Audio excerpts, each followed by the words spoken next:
Assalamualaikum warahmatullahi wabarakatuh. Waalaikumsalam warahmatullahi wabarakatuh. Selamat pagi anak-anak. Pagi Bu.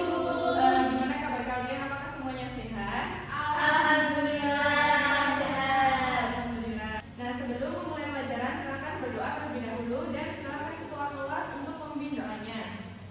Oke teman-teman, sebelum memulai pembelajaran pada pagi hari ini, alangkah baiknya kita berdoa terlebih dahulu. Berdoa dimulai. Berdoa selesai.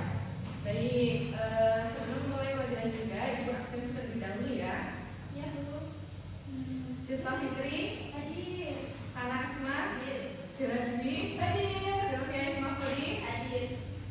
Jabi Aminatus, Hadir. Tri Utami. Baik.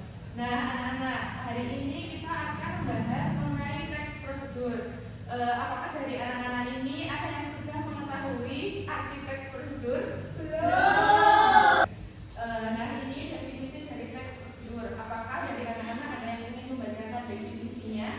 Saya. Baik, Mbak Sylvia. Teks prosedur adalah jenis teks yang berisi langkah-langkah atau petunjuk yang harus diikuti untuk mencapai sesuatu tujuan atau menyelesaikan suatu masalah. Teks ini biasanya digunakan untuk menjelaskan cara melakukan sesuatu dengan urutan yang jelas dan sistematis, agar pembaca atau pendengar bisa mengikuti instruksi dengan mudah. Baik, terima kasih Mbak Sylvia.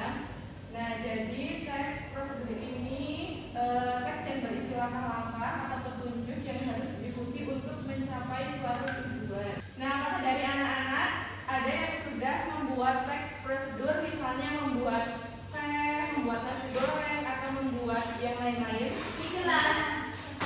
Nasi goreng. Nasi goreng. Jelas, good. Anak-anak langkah-langkahnya dari ibunya, tahu dari ibunya atau kalian melihat di sosial media atau dari apa? Lihat di TikTok. Bisa-bisanya. Nah, baik. Selanjutnya di sini ada jenis-jenis teks prosedur. Yang pertama ada membuat sesuatu, yang kedua melakukan suatu kegiatan, yang ketiga menggunakan sesuatu. Nah, misalnya kalian membuat sesuatu apa? Buat nasi goreng. Membuat nasi goreng. Nah, ketika membuat nasi goreng kan ada langkah-langkahnya ya. Misalnya buat bumbunya terlebih dahulu. Kalau sudah bumbunya nanti disiapkan yang kayak nasinya kan digoreng. Nah, ketika Mbak Desta membuat nasi goreng, apakah kegiatan yang Mbak Desta lakukan? Pertama-tama siapkan bumbunya terlebih dahulu. Ya. Bawang putih, bawang merah, cabai, terus sama penyedap-penyedapnya. Baik, terus Terus habis itu ditumis.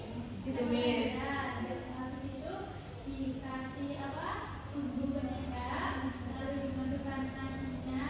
baik. Terus kecap, terus kayak sosis atau bakso atau yang samping-sampingan gitu. Terus habis itu udah deh.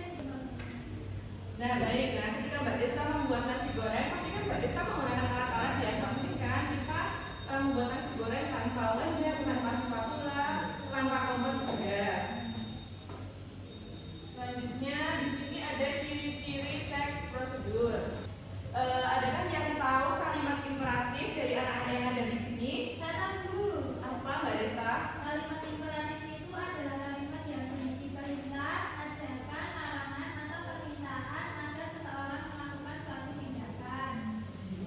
Baik Mbak Desta. Dari pengertian Mbak Desta, tuturkan tersebut, apa sih Mbak ciri-ciri khas pada kalimat imperatif? Ya itu loh Bu, kayak ada tanda serunya, terus tanda titik. Nah itu kan ciri kalimat imperatif kan ya? Iya. Terima kasih Mbak Desta. Yang kedua ada menggunakan konjungsi temporal. Apakah ada yang tahu konjungsi temporal itu apa? Saya. Baik, Berdewi.